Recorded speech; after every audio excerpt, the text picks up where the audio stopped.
अंधेरी रात, गहरी खामोशियां और उन खामोशियों के पीछे छुपी कहानियां जो इंसान सुनने की हिम्मत भी नहीं करता।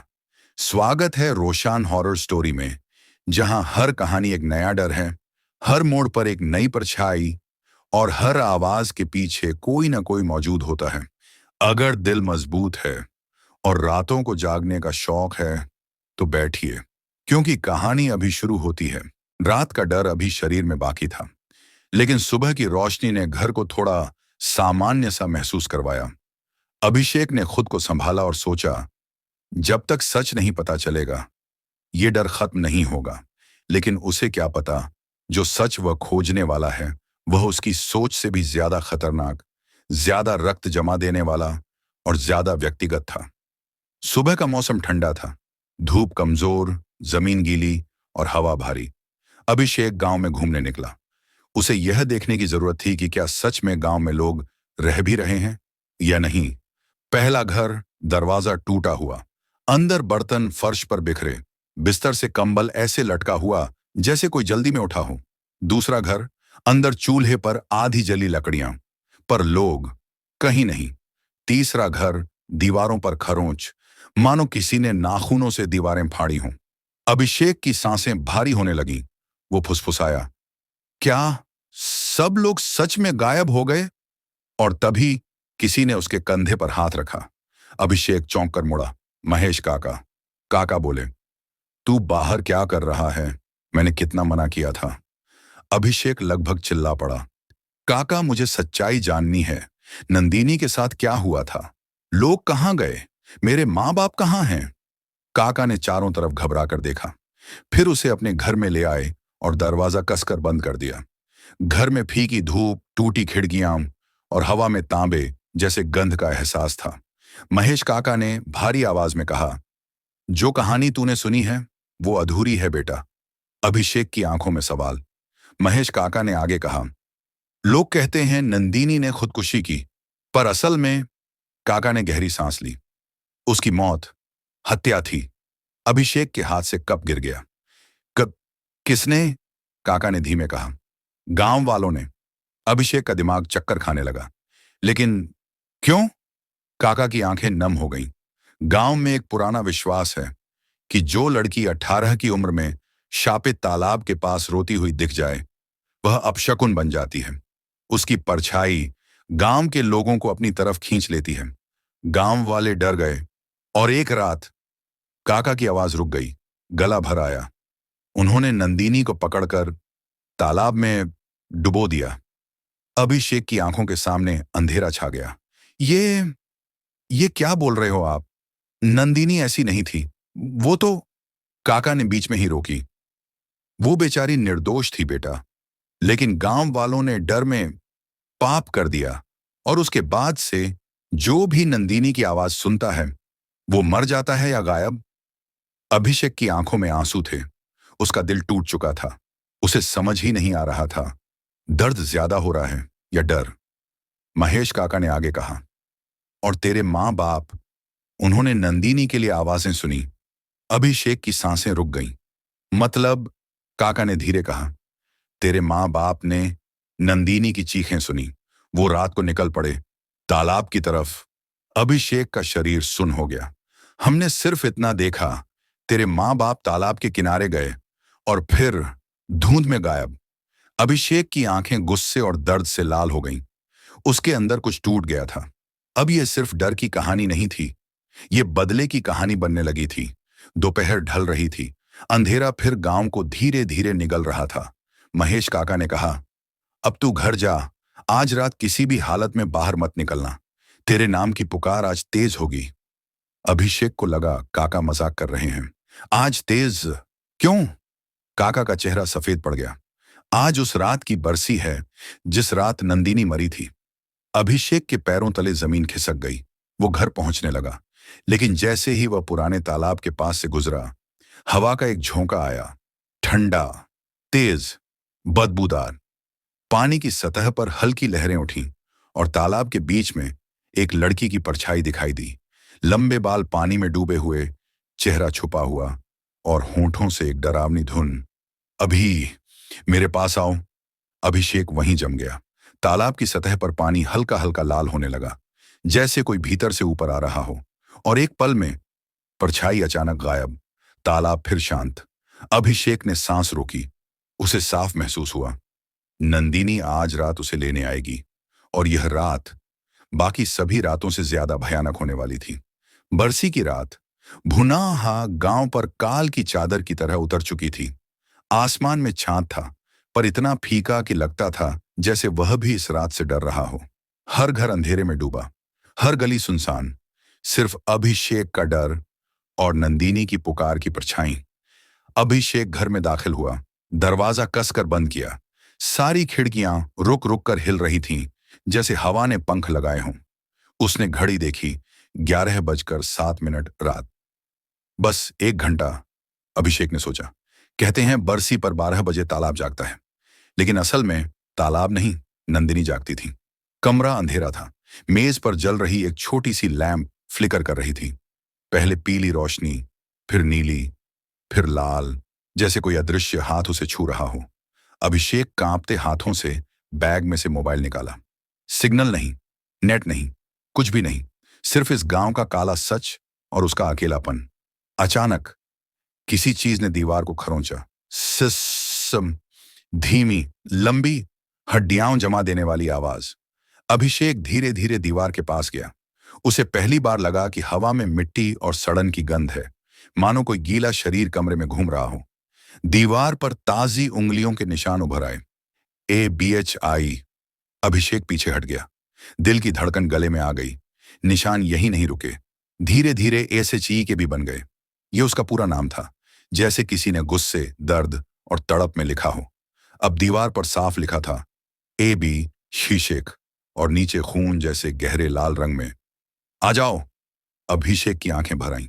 नंदिनी, अगर तुम हो तो मुझे बताओ, मेरे माँ बाप कहाँ हैं? तुम ये सब क्यों कर रही हो? कमरा शांत था, पर हवा अचानक बेहद ठंडी। अभिषेक के कान के पास एक फुसफुसाहट। आओ। तालाब पर वह आवाज इतनी असली, इतनी पास कि अभिषेक का शरीर सुन्न पड़ गया। 12 बजने में 22 मिनट बचे थे। अचानक कमरे की लैंप बुझ गई। घर अंधेरे में डूब गया, और बाहर पुराने नीम के पेड़ की डाली चरमराई, मानो कोई भारी चीज उस पर चढ़ रही हो। अभिषेक ने झरोखे से बाहर देखा। पेड़ के नीचे एक लड़की खड़ी थी। उसके बाल इतने लंबे कि जमीन पर फैल गए थे। उसका चेहरा जमीन की तरफ झुका, लेकिन उसकी गर्दन धीरे धीरे अमानवीय तरीके से अपने आप ऊपर उठी। अब अभिषेक को उसका चेहरा साफ दिखा, फीका, फटा हुआ, आंखें खोखली, पर बीच में एक धुआं सा लाल रंग चमकता हुआ। लड़की ने हाथ बढ़ाया, अभी, और फिर पेड़ के नीचे की मिट्टी खुद ब खुद हिली, जैसे किसी को जबरदस्ती खींचा जा रहा हो। अभिषेक डर के मारे पीछे गिर पड़ा, लेकिन तभी उसने अपनी मां की आवाज सुनी। बेटा अभिषेक, बाहर आओ, मैं यहां हूं। उसका दिल फट गया। मां? आवाज बिल्कुल उसकी मां जैसी थी, मिलती जुलती, भावुक, रोती हुई। बेटा, मुझे बचा लो, तालाब के पास हूं। अंधेरा एक पल को रुका, फिर आवाज धीरे से टूटी। आओ, अभी। अभिषेक जानता था, ये उसकी मां नहीं है, ये वही है जो नाम लेकर बुलाती है। अचानक घड़ी ने टिक टिक तेज करनी शुरू की। 11:59। अभिषेक के कानों में दूर से पानी की भारी आवाज आने लगी। छपाक, छपाक, छपाक, जैसे कोई बड़ा सा शरीर तालाब में उछल कूद कर रहा हो। और फिर पूरा घर कांपा। दरवाजा हिला। बारिश नहीं थी, लेकिन घर की छत से पानी टपकने लगा। कांच पर किसी ने हाथ मारा। थक, थक, थक, पहले धीमा, फिर तेज, फिर बहुत तेज। अभिषेक अपने कांपते शरीर के साथ दरवाजे से दूर सरक रहा था, और ठीक 12 बजे रात को दरवाजा खुद ब खुद खुल गया। बाहर धुआं, धुआं और धुआं। उस धुएं में एक लड़की का चेहरा उभरा, लेकिन इस बार वो बिल्कुल नजदीक थी। अभी, नीचे आओ, मैं इंतजार कर रही हूं। आवाज इतनी दर्दनाक, इतनी तड़पती हुई कि अभिषेक का दिल रोने लगा। उसके कदम खुद ब खुद बाहर बढ़े, मानो किसी ने उसकी नसों पर उंगली रख दी हो, और अब वो उसके इशारों पर चल रहा हो। सामने तालाब, और उसमें लहरें जैसे हाथ हिला रही हों। अब अभिषेक सिर्फ कुछ कदम दूर था, और तभी किसी ने उसकी कलाई पकड़ ली, जोर से, भारी ताकत से। वो महेश काका थे। उनकी आंखें डर और साहस से भरी थीं। अंदर चल, अभी! अभिषेक को खींचकर घर में डाला गया। दरवाजा बंद, खिड़की बंद, और बाहर नंदिनी चीख पड़ी। उसकी आवाज मानो किसी जानवर की आखिरी चीख और इंसान की सबसे दर्दनाक पुकार मिलकर बनी हो। रात का वही खामोश अंधेरा, ठंडी हवाओं में भी एक अजीब सी गंध थी। गंध मिट्टी की नहीं, बल्कि जैसे किसी जले हुए इंसान की। अभिषेक और रघव कब्रिस्तान के बाहर खड़े थे। हवा में चरमराहट जैसी आवाजें तैर रही थीं और जमीन के अंदर से किसी के नाखूनों के घिसटने की हल्की सी आवाज। रघाव फुसफुसाया, अभी, अगर ये आवाज असली है तो हमें अंदर नहीं जाना चाहिए।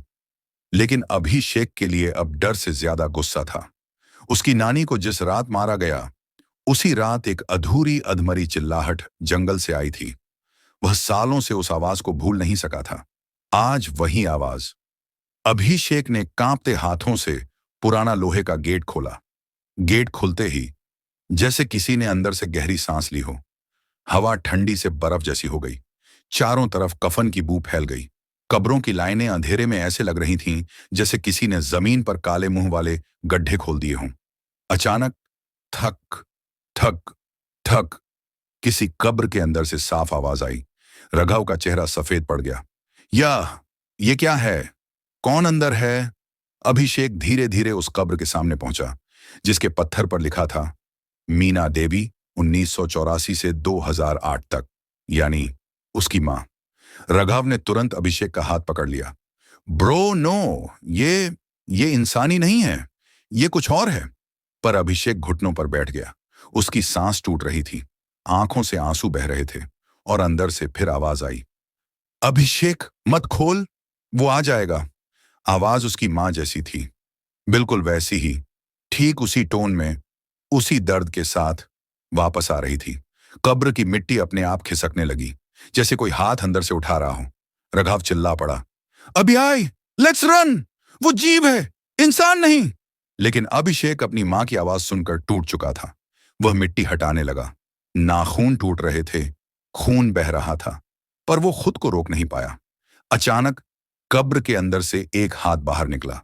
अभिषेक जम गया। हाथ पूरी तरह सड़ा हुआ, काले नाखून, मुड़ी हुई उंगलियां। हाथ ने अभिषेक का कलाई पकड़ ली। अभिषेक चिल्लाया, मां! तभी वह हाथ खींचकर बाहर आया और उसके पीछे से निकला चेहरा, जो उसकी मां जैसा था ही नहीं। आंखें लाल, चेहरा पूरा जला हुआ, जुबान दो हिस्सों में बंटी हुई। वह चीज फुफकार कर बोली, तुझे लेने आया हूं। अभिषेक पीछे गिर पड़ा। रघव ने अभिषेक को खींचा और दोनों भागने लगे। जैसे ही दोनों दौड़े, पूरे कब्रिस्तान की मिट्टी हिलने लगी। एक नहीं, दो नहीं, दर्जनों हाथ कब्रों से बाहर आने लगे। हर तरफ से आवाजें, ठहर, मत जा, यहां आ, तेरे लिए इंतजार कर रहे थे। हवा में सड़े मांस की गंध थी। पेड़ हिल नहीं रहे थे, बल्कि कांप रहे थे, जैसे पूरा जंगल किसी दानव के डर में हो। अभिषेक और रघव किसी तरह गेट तक पहुंचे, लेकिन गेट अपने आप बंद हो गया। थक, रघव चिल्लाया, यहां से कोई नहीं निकल पाएगा। अचानक सभी कब्रों से निकले साएं एक साथ खड़े हो गए। उनके बीच से एक लंबी काली आकृति बाहर आई। उसका शरीर इंसानी जैसा, पर चेहरे की जगह बड़ी खाली अंधेरी खोह। उसकी आवाज गुफा जैसी गहरी, अभिषेक, तू वापस आया क्यों? ये गांव अब किसी इंसान का नहीं, हमारा है। रात का डर अभी शरीर में बाकी था, लेकिन सुबह की रोशनी ने घर को थोड़ा सामान्य सा महसूस करवाया। अभिषेक ने खुद को संभाला और सोचा, जब तक सच नहीं पता चलेगा, ये डर खत्म नहीं होगा। लेकिन उसे क्या पता, जो सच वह खोजने वाला है, वह उसकी सोच से भी ज्यादा खतरनाक, ज्यादा रक्त जमा देने वाला और ज्यादा व्यक्तिगत था। सुबह का मौसम ठंडा था, धूप कमजोर, जमीन गीली और हवा भारी। अभिषेक गांव में घूमने निकला। उसे यह देखने की जरूरत थी कि क्या सच में गांव में लोग रह भी रहे हैं या नहीं। पहला घर, दरवाजा टूटा हुआ, अंदर बर्तन फर्श पर बिखरे, बिस्तर से कंबल ऐसे लटका हुआ जैसे कोई जल्दी में उठा हो। दूसरा घर, अंदर चूल्हे पर आधी जली लकड़ियां, पर लोग कहीं नहीं। तीसरा घर, दीवारों पर खरोंच, मानो किसी ने नाखूनों से दीवारें फाड़ी हों। अभिषेक की सांसें भारी होने लगीं। वो फुसफुसाया, क्या सब लोग सच में गायब हो गए? और तभी किसी ने उसके कंधे पर हाथ रखा। अभिषेक चौंक कर मुड़ा। महेश काका। काका बोले, तू बाहर क्या कर रहा है? मैंने कितना मना किया था। अभिषेक लगभग चिल्ला पड़ा, काका मुझे सच्चाई जाननी है। नंदिनी के साथ क्या हुआ था? लोग कहाँ गए? मेरे माँ बाप कहाँ हैं? काका ने चारों तरफ घबरा कर देखा, फिर उसे अपने घर में ले आए और दरवाजा कसकर बंद कर दिया। घर में फीकी धूप, टूटी खिड़कियां और हवा में तांबे जैसे गंध का एहसास था। महेश काका ने भारी आवाज में कहा, जो कहानी तूने सुनी है वो अधूरी है बेटा। अभिषेक की आंखों में सवाल। महेश काका ने आगे कहा, लोग कहते हैं नंदिनी ने खुदकुशी की, पर असल में। काका ने गहरी सांस ली। उसकी मौत हत्या थी। अभिषेक के हाथ से कप गिर गया। कब? किसने? काका ने धीमे कहा, गांव वालों ने। अभिषेक का दिमाग चक्कर खाने लगा। लेकिन क्यों? काका की आंखें नम हो गईं। गांव में एक पुराना विश्वास है कि जो लड़की 18 की उम्र में शापित तालाब के पास रोती हुई दिख जाए, वह अपशकुन बन जाती है। उसकी परछाई गांव के लोगों को अपनी तरफ खींच लेती है। गांव वाले डर गए और एक रात, काका की आवाज रुक गई, गला भर आया, उन्होंने नंदिनी को पकड़कर तालाब में डुबो दिया। अभिषेक की आंखों के सामने अंधेरा छा गया। ये क्या बोल रहे हो आप? नंदिनी ऐसी नहीं थी। वो तो। काका ने बीच में ही रोकी, वो बेचारी निर्दोष थी बेटा, लेकिन गांव वालों ने डर में पाप कर दिया और उसके बाद से जो भी नंदिनी की आवाज सुनता है वो मर जाता है या गायब। अभिषेक की आंखों में आंसू थे। उसका दिल टूट चुका था। उसे समझ ही नहीं आ रहा था, दर्द ज्यादा हो रहा है या डर। महेश काका ने आगे कहा, और तेरे माँ बाप, उन्होंने नंदिनी के लिए आवाजें सुनी। अभिषेक की सांसें रुक गईं। मतलब? काका ने धीरे कहा, तेरे माँ बाप ने नंदिनी की चीखें सुनी। वो रात को निकल पड़े तालाब की तरफ। अभिषेक का शरीर सुन्न हो गया। हमने सिर्फ इतना देखा, तेरे माँ बाप तालाब के किनारे गए और फिर धुंध में गायब। अभिषेक की आंखें गुस्से और दर्द से लाल हो गईं। उसके अंदर कुछ टूट गया था। अब यह सिर्फ डर की कहानी नहीं थी, ये बदले की कहानी बनने लगी थी। दोपहर ढल रही थी। अंधेरा फिर गांव को धीरे धीरे निगल रहा था। महेश काका ने कहा, अब तू घर जा। आज रात किसी भी हालत में बाहर मत निकलना। तेरे नाम की पुकार आज तेज होगी। अभिषेक को लगा काका मजाक कर रहे हैं। आज तेज? क्यों? काका का चेहरा सफेद पड़ गया। आज उस रात की बरसी है जिस रात नंदिनी मरी थी। अभिषेक के पैरों तले जमीन खिसक गई। वो घर पहुंचने लगा, लेकिन जैसे ही वह पुराने तालाब के पास से गुजरा, हवा का एक झोंका आया। ठंडा, तेज, बदबूदार। पानी की सतह पर हल्की लहरें उठीं और तालाब के बीच में एक लड़की की परछाई दिखाई दी। लंबे बाल पानी में डूबे हुए, चेहरा छुपा हुआ और होंठों से एक डरावनी धुन। अभी मेरे पास आओ। अभिषेक वहीं जम गया। तालाब की सतह पर पानी हल्का हल्का लाल होने लगा, जैसे कोई भीतर से ऊपर आ रहा हो। और एक पल में परछाई अचानक गायब। तालाब फिर शांत। अभिषेक ने सांस रोकी। उसे साफ महसूस हुआ, नंदिनी आज रात उसे लेने आएगी, और यह रात बाकी सभी रातों से ज्यादा भयानक होने वाली थी। बरसी की रात भुनाहा गांव पर काल की चादर की तरह उतर चुकी थी। आसमान में चांद था, पर इतना फीका कि लगता था जैसे वह भी इस रात से डर रहा हो। हर घर अंधेरे में डूबा, हर गली सुनसान। सिर्फ अभिषेक का डर और नंदिनी की पुकार की परछाई। अभिषेक घर में दाखिल हुआ, दरवाजा कसकर बंद किया। सारी खिड़कियां रुक रुक कर हिल रही थीं, जैसे हवा ने पंख लगाए हों। उसने घड़ी देखी, 11:07 रात। बस 1 घंटा, अभिषेक ने सोचा। कहते हैं बरसी पर 12 बजे तालाब जागता है, लेकिन असल में तालाब नहीं, नंदिनी जागती थी। कमरा अंधेरा था। मेज पर जल रही एक छोटी सी लैंप फ्लिकर कर रही थी। पहले पीली रोशनी, फिर नीली, फिर लाल, जैसे कोई अदृश्य हाथ उसे छू रहा हो। अभिषेक कांपते हाथों से बैग में से मोबाइल निकाला। सिग्नल नहीं, नेट नहीं, कुछ भी नहीं, सिर्फ इस गांव का काला सच और उसका अकेलापन। अचानक किसी चीज ने दीवार को खरोंचा। सिस्सम, धीमी, लंबी, हड्डियां जमा देने वाली आवाज। अभिषेक धीरे धीरे दीवार के पास गया। उसे पहली बार लगा कि हवा में मिट्टी और सड़न की गंध है, मानो कोई गीला शरीर कमरे में घूम रहा हो। दीवार पर ताजी उंगलियों के निशान उभर आए। ABHI। अभिषेक पीछे हट गया। दिल की धड़कन गले में आ गई।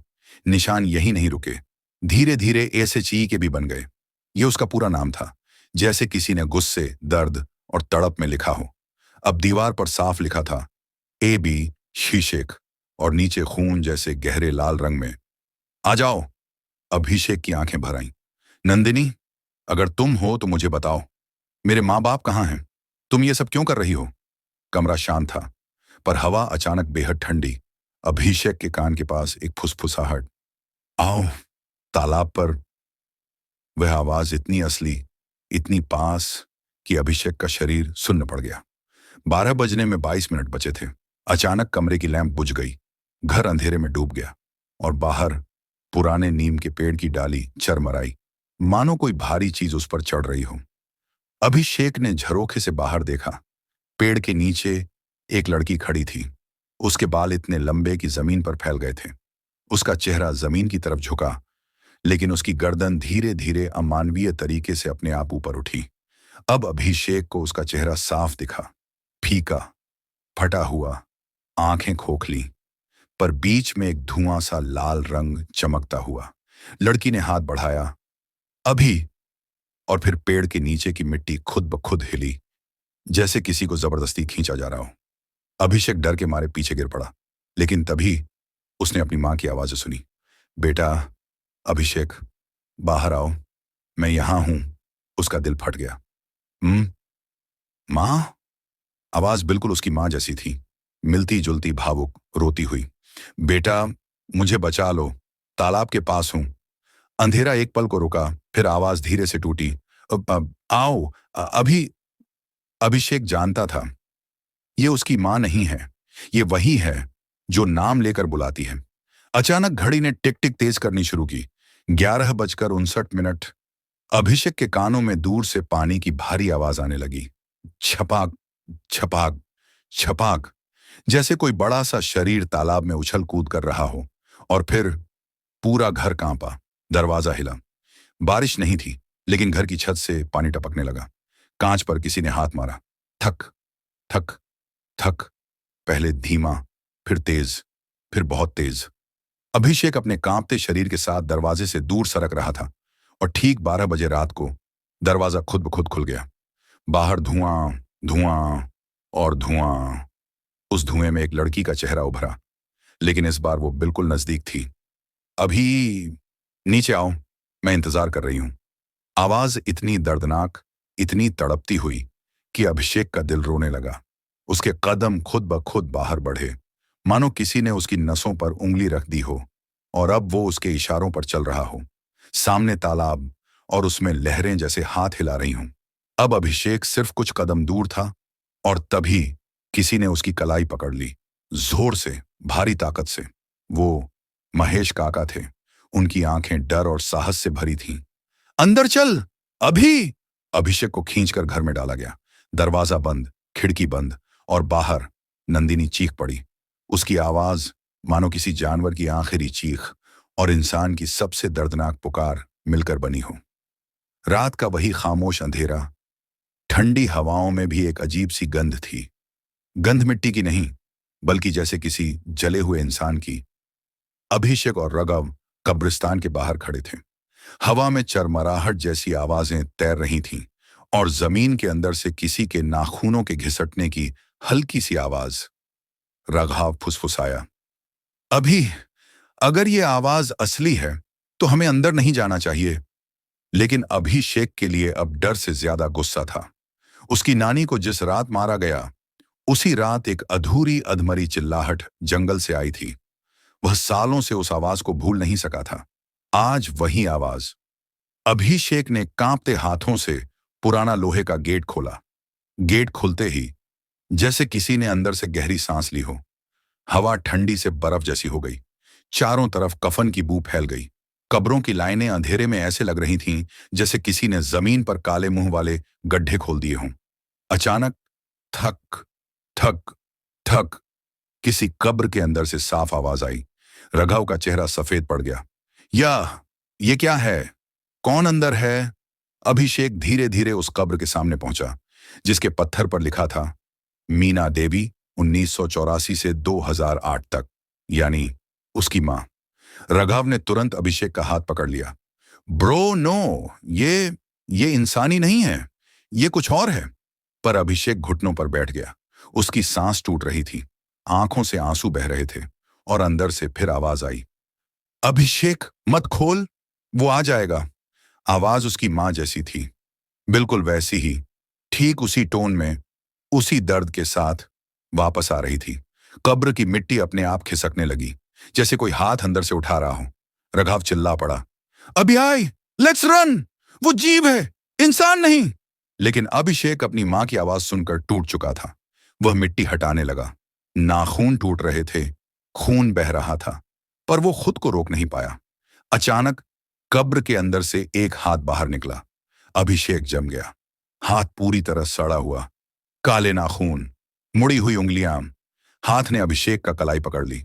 अभिषेक चिल्लाया, मां। तभी वह हाथ खींचकर बाहर आया और उसके पीछे से निकला चेहरा, जो उसकी मां जैसा था ही नहीं। आंखें लाल, चेहरा पूरा जला हुआ, जुबान दो हिस्सों में बंटी हुई। वह चीज फुफकार कर बोली, तुझे लेने आया हूं। अभिषेक पीछे गिर पड़ा। रघव ने अभिषेक को खींचा और दोनों भागने लगे। जैसे ही दोनों दौड़े, पूरे कब्रिस्तान की मिट्टी हिलने लगी। एक नहीं, दो नहीं, दर्जनों हाथ कब्रों से बाहर आने लगे। हर तरफ से आवाजें, ठहर, मत जा, यहां आ, तेरे लिए इंतजार कर रहे थे। हवा में सड़े मांस की गंध थी। पेड़ हिल नहीं रहे थे, बल्कि कांप रहे थे, जैसे पूरा जंगल किसी दानव के डर में हो। अभिषेक और रघव किसी तरह गेट तक पहुंचे, लेकिन गेट अपने आप बंद हो गया। थक, रघव चिल्लाया, यहां से कोई नहीं निकल पाएगा। अचानक सभी कब्रों से निकले साएं एक साथ खड़े हो गए। उनके बीच से एक लंबी काली आकृति बाहर आई। उसका शरीर इंसानी जैसा, पर चेहरे की जगह बड़ी खाली अंधेरी खोह। उसकी आवाज गुफा जैसी गहरी, अभिषेक, तू वापस आया क्यों? ये गांव अब किसी इंसान का नहीं, हमारा है। अभिषेक कांपते हुए बोला, तुम कौन हो? काली आकृति धीरे धीरे आगे आई और उसके चारों तरफ मृत आत्माएं झुकने लगी। वह बोला, मैं वही हूं जिसने तुझे बचपन में बांध कर रखा था।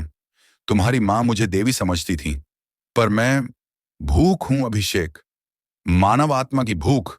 रघव चिल्लाया, तो उस रात अभिषेक की मां को? वह दानव हंसा, हां, उसे मैंने ही लिया। वह मुझे रोक नहीं पाई। अभिषेक की आंखें फट गईं, उसके पैरों से जमीन जैसे खिसक गई। दानव ने हाथ उठाया और अभिषेक को हवा में उठा लिया। गला दब रहा था, आंखें बाहर निकलने को। अचानक ग्राउंड हिला, हवा गर्म हो गई और कहीं से एक महिला की चिल्लाहट आई, उसे छोड़ दे। एक उजली आकृति प्रकट हुई, चमकती आंखें, सफेद साड़ी और चेहरे पर वही ममता, अभिषेक की मां। दानव पीछे हट गया। तू, तेरी आत्मा मैंने ले ली थी, उसकी मां की आत्मा बोली। मां को कोई नहीं रोक सकता, और आज मैं अपने बेटे को वापस ले जाऊंगी। उसने अभिषेक को नीचे गिराया। रघाव उसे संभाल कर खड़ा कर चुका था। अभिषेक की मां ने हाथ फैलाया। उसके चारों तरफ रोशनी फैल गई। रोशनी इतनी तेज कि दानव चीखने लगा। बाकी आत्माएं धुएं की तरह उड़ने लगीं। अचानक एक भारी विस्फोट जैसा हुआ। पूरे कब्रिस्तान से आग की लपटें उठीं। सारा अंधेरा खत्म, सब शून्य, सारी बुरी आत्माएं गायब। और उसी रोशनी में अभिषेक ने अपनी मां को आखिरी बार देखा। वो मुस्कुराई और धीरे धीरे हवा में घुल गई। अभिषेक और रघाव सुबह सड़क पर जागे। उनके शरीर पर मिट्टी, खून, कपड़े फटे हुए, लेकिन जिंदा थे। गांव की तरफ देखा, पूरे गांव पर धुंध छाई हुई थी, जैसे कोई था ही नहीं। अभिषेक बोला, चलो वापस चलते हैं, ये गांव अब मेरा नहीं रहा। दोनों ने जंगल की तरफ आखिरी बार देखा। धुंध में एक काली छाया खड़ी थी, लेकिन इस बार वो हिल नहीं रही थी, जैसे अब वह दुनिया छोड़ चुकी हो। अभिषेक ने आंखें बंद की और अपनी मां की आखिरी मुस्कान याद की। तो दोस्तों, ये थी कहानी अभिषेक के गांव की। एक ऐसा गांव जहां इंसानों से ज्यादा उनकी अधूरी आत्माएं रहती थीं। एक मां जिसने मौत के बाद भी अपने बेटे की रक्षा की, और एक दानव जिसकी भूख ने पूरे गांव को खामोश कर दिया। तो दोस्तों, कहानी यहां खत्म होती है, लेकिन अंधेरा अभी भी आसपास ही है। अगर इस आवाज ने आपके कमरे की खामोशी को जिंदा कर दिया हो, तो वीडियो को लाइक कर देना और रोशन हॉरर स्टोरी को सब्सक्राइब कर लो, क्योंकि अगली कहानी, अगली रात और अगला डर शायद बहुत नजदीक हो। अब लाइट बंद करने से पहले एक बार पीछे जरूर देख लेना। कई बार कहानी खत्म होने के बाद जो चीजें आती हैं, वो असल में सबसे ज्यादा डरावनी होती हैं। फिर मिलेंगे अगले डर के साथ।